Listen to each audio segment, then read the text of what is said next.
So when it comes to dive watches, the choice is vast. From legendary icons like the Blancpain 50 Fathoms to technical masterpieces like the Omega Planet Ocean. Regardless of your budget, it's almost impossible not to find one that suits your taste. They're the ultimate tour watches. Rugged, reliable, utilitarian, and despite the real need of a dive watch being resigned to history, it's due to their versatility that they're the ultimate choice for many as the ultimate daily wear. But what if you want the most luxurious dive watch? A watch that's more suited to a poolside bar with a martini than on the sea floor?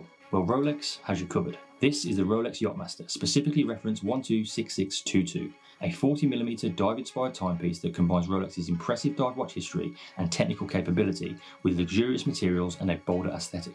In this video, we'll take a look at what makes the Yacht Master different to a standard diver like a submariner, go through its specs, check out its design and see how it wears, all to see if this is the luxury diver for you. A watch that combines exotic materials and brand prestige into a capable yet super wearable package.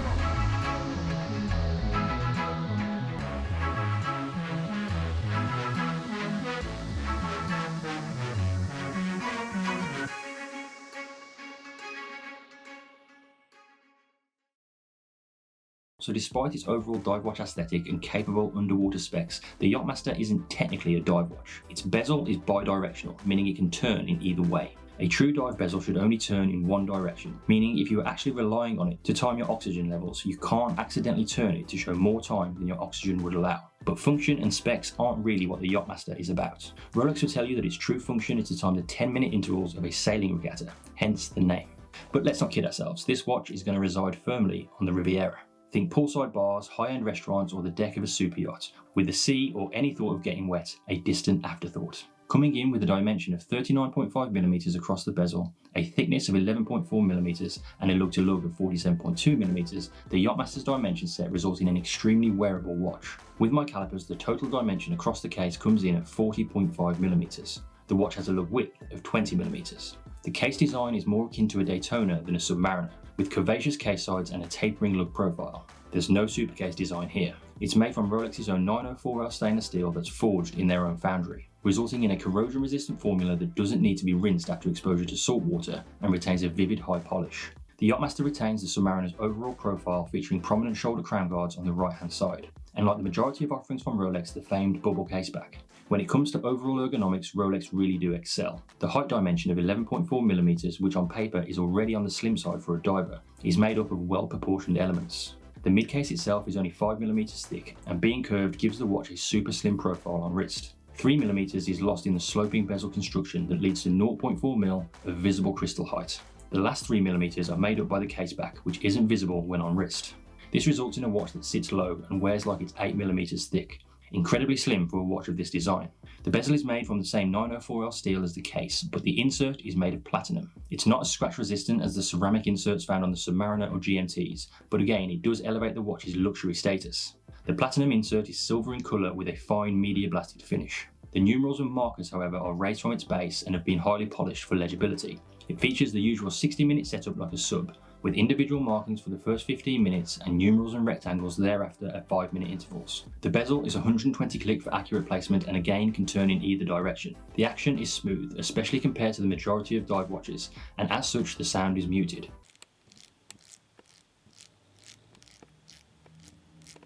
Finally, the bezel features a highly polished deep knurled edge, making it easy to grip when your hands are wet. The crystal is sapphire, so should hold up well against scratches, and features Rolex's iconic Cyclops date magnifier.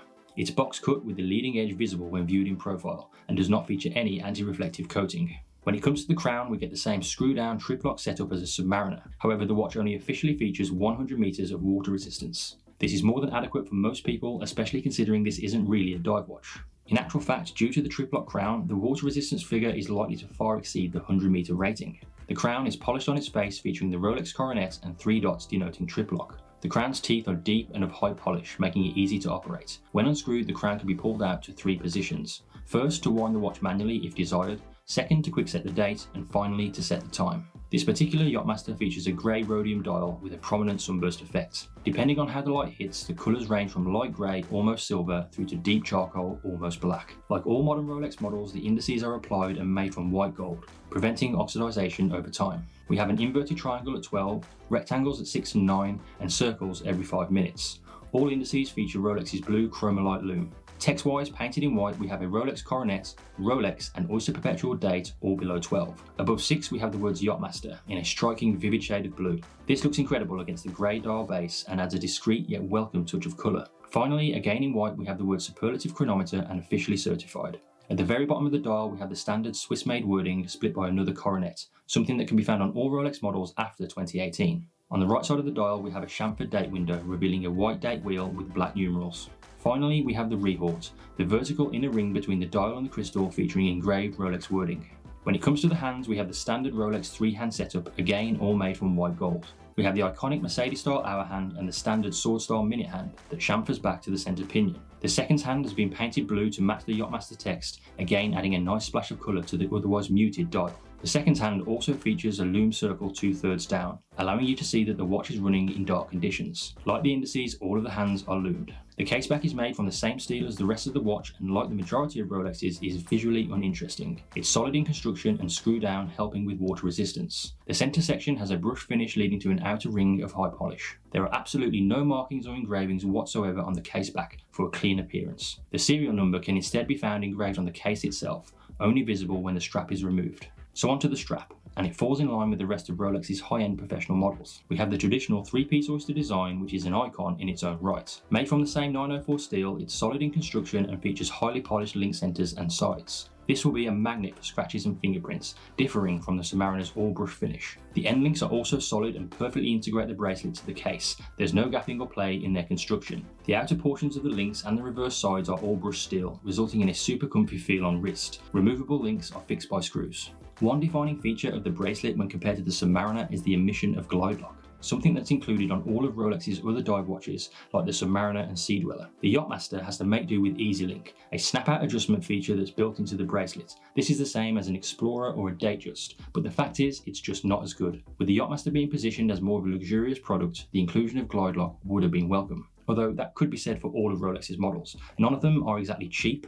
I mean, come on Rolex. The bracelet tapers from 20mm at the lug ends down to 15.4mm at the clasp. When it comes to the clasp, we have the standard dive watch setup. It measures 36.5mm long, 17.4mm wide, and 6mm thick, again made from thick gauge 904L steel. The design mirrors that of the bracelet, featuring a highly polished centre and brushed flanks. This will undoubtedly get scratched the minute you put it on, but hey, at least it looks nice. Like all of the Rolex dive models, the Clasp features 2 locking systems. First off, we have Oyster Lock, a clamshell featuring a Rolex Coronet. Secondly, we have the main lock, which features a spring-loaded beacon hook.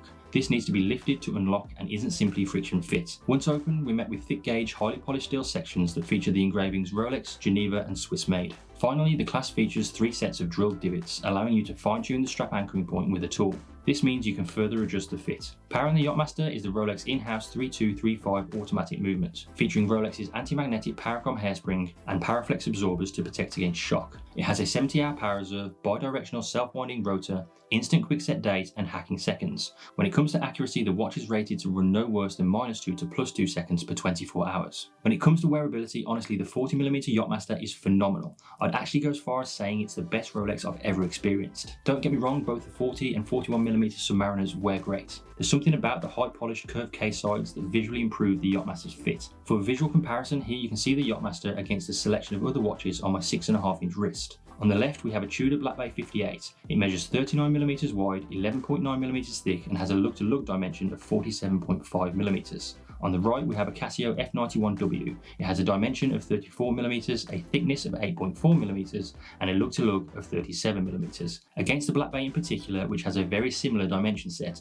the Yacht Master appears to wear far slimmer in profile. So it's obvious that the Yacht Master is far from your tool-focused dive watch, and the price is reflected accordingly. In the 40mm case size, this model is classed as the entry point to the range, with a retail price of £10,350. So yeah, around £2,000 more than the standard Submariner. In this configuration, we have 2 dial options, this grey rhodium dial or a deep blue with red accents. The price only goes up from here. It's important to note that the Yacht Master range as a whole offers various case size options, ranging from 37 up to 42mm, but for the sake of this video, we'll stick to the 40mm options. So next up are the two-tone steel and red gold variants. The overall size, spec and design remains the same, offering both black and brown dial variants. These are priced at £13,350. Finally, we have the solid gold case variants, again featuring the same overall design and specs. This variant is offered solely in red gold with Rolex's hybrid rubber and titanium bracelet known as Oyster. Here again we have two dial options, a black dial with red text coming in at £24,250 or a diamond paved dial for a totally insane £39,250. So on to 5 not so good things about the 40mm Yacht Master. High polish almost everywhere. When it's new, right out of the box, don't get me wrong, it looks fantastic, but it doesn't hold up well to daily wear and tear. This one is just a few months old and you can already see a host of scratches. The platinum bezel is not as robust as the ceramic ones found on the subs and GMTs. Again, I doubt it will hold up well to daily use. The silver bezel is also a bit polarizing. In isolation, I think it looks good. I'm just not totally sold on the colour. Looks a tad washed out to my eye. In its entry form, as seen here, it's £2,000 more than a submariner, with only the bezel really being different. Is a ring of platinum worth a 2k premium? Probably not. Finally, the lack of glide lock adjustment is frustrating. Again, it's 2k more than the sub and you get less strap adjustability. So what about all that's good? The grey rhodium dial with the strong sunburst looks fantastic, especially in sunlight. I wouldn't choose a sunburst on a regular dive watch, but on a more luxurious piece like this, it absolutely works. It definitely elevates the visual presence on wrist. The vivid blue second hand and Yacht Master text look epic on the grey dial. Say what you want about Rolex, but at retail prices, they genuinely make some of the best watches in the world when it comes to construction. The feel is simply tank-like. It would no doubt outlast the owner. In the same vein, the accuracy for a mechanical watch is as good as anything else out there. Being able to guarantee their watches to -2 +2 seconds per day speaks volumes to Rolex's engineering might. Finally, the fit. I genuinely can't describe how good this feels on wrist. The entire dimension set is just perfection. Those curved case sides do wonders aesthetically. So what's the verdict on the 40mm Yacht Master? Well, it's a tough one. Size-wise, it's perfection. Genuinely, I can't think of a better proportioned Rolex or any other dive watch for that matter. A Black Bay 58 comes close, but this is objectively better. In isolation, just placed here on the desk, I think this grey dial variant as an object looks incredible. However, I've been wearing it all week to review and I just don't love it as a daily wear. For me, it's unquestionably a watch for formal smart attire, which, look at me, I just don't wear that often. I don't think it's a watch that can easily be dressed down, at least in my opinion. With a shirt and sports jacket, yeah, absolutely, but with a hoodie and jeans, I'm not so sure. Its aesthetic screams formal, yet its design is predominantly tool watch inspired. It sits bang in the middle of two different categories, not really knowing what it wants to be. Is it a great watch? Yes, unquestionably. And would I buy a formal watch at some point?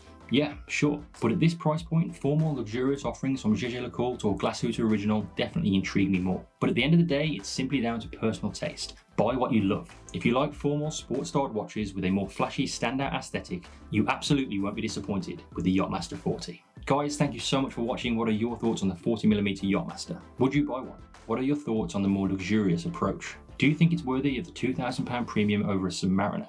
Let us know your thoughts in the comments below. If you like this video, please be sure to like, subscribe and hit the bell icon so you don't miss the next review, and we'll catch you in the next video.